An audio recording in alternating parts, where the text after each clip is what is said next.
Imaginez, en 1956, un philosophe écrit un livre qui semble décrire notre monde actuel avec une précision, mais alors, une précision vraiment troublante. Il y diagnostique une sorte de maladie de l'âme, un sentiment étrange que beaucoup de gens ressentent aujourd'hui sans vraiment pouvoir mettre un mot dessus. Pour bien comprendre de quoi il parle, il faut d'abord reconnaître ce sentiment en soi. Vous savez, c'est cette impression constante d'être sur une scène, cette pression de devoir performer, d'optimiser chaque instant de sa vie, comme si on était un produit à vendre.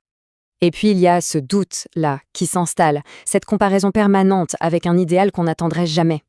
Un idéal qui est souvent incarné par la perfection froide et clinique de la technologie qui nous entoure. On finit par se sentir comme une construction défectueuse. Et enfin, il y a cette déconnexion, ce sentiment de vivre la réalité mais à travers un écran, d'être une sorte de spectre dans un monde qui nous est lui-même livré comme un fantôme. Ok, alors on va se pencher là-dessus. Parce que l'analyse qu'on va décortiquer ensemble, elle suggère que ces angoisses ne sont pas juste des bugs de notre époque. Non, ce serait une caractéristique fondamentale de notre relation avec la technologie.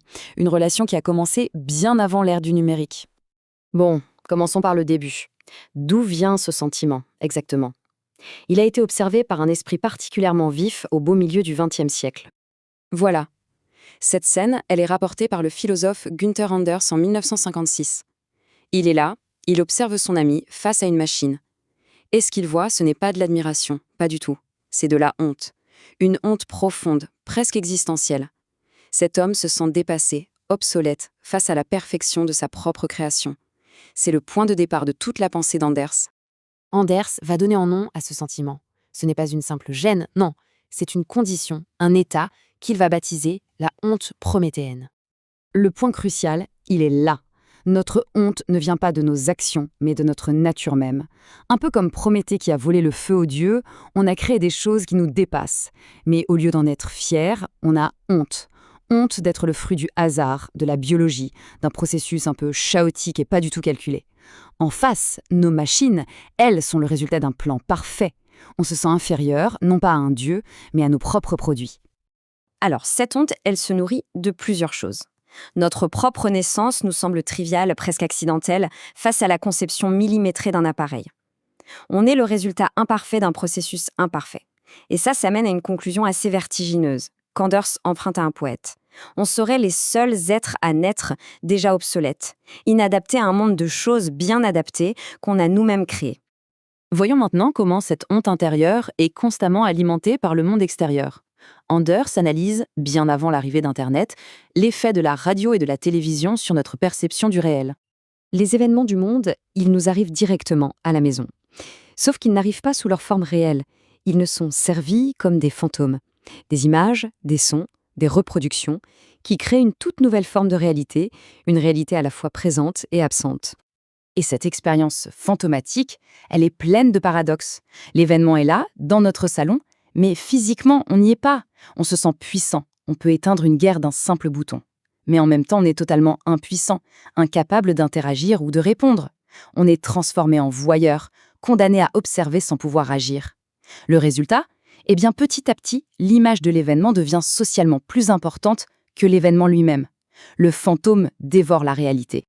Et là, ce qui est vraiment fascinant, c'est l'inversion qui se produit.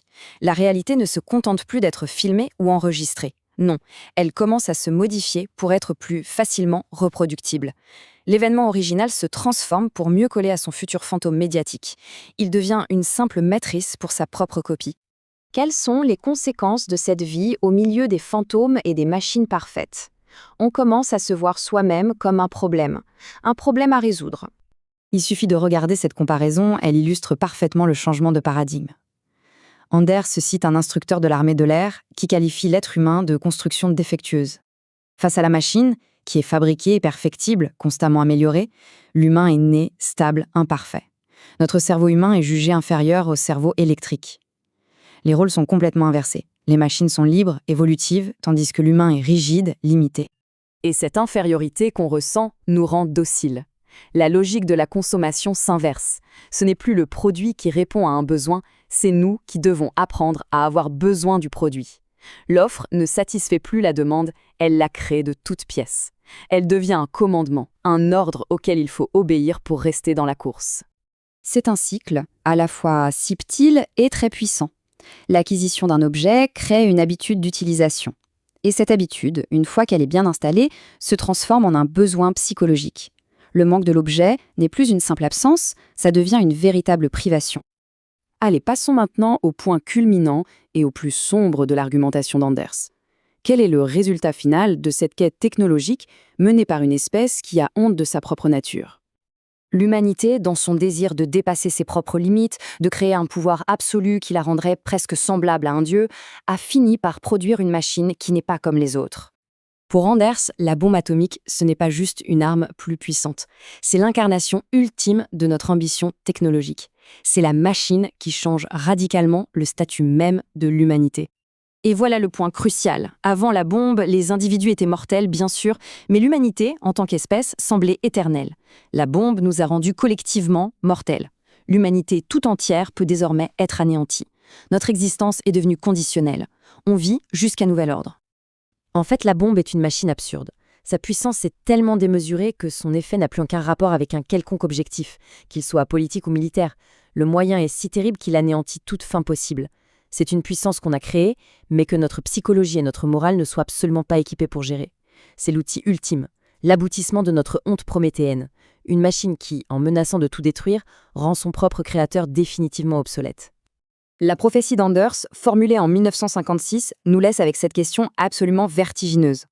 En cherchant à nous dépasser, à corriger notre construction défectueuse, n'a-t-on pas finalement créé un environnement technologique, médiatique, existentiel, pour lequel on n'est tout simplement plus fait? C'est une question qui résonne peut-être encore plus fort aujourd'hui qu'à l'époque où elle a été posée,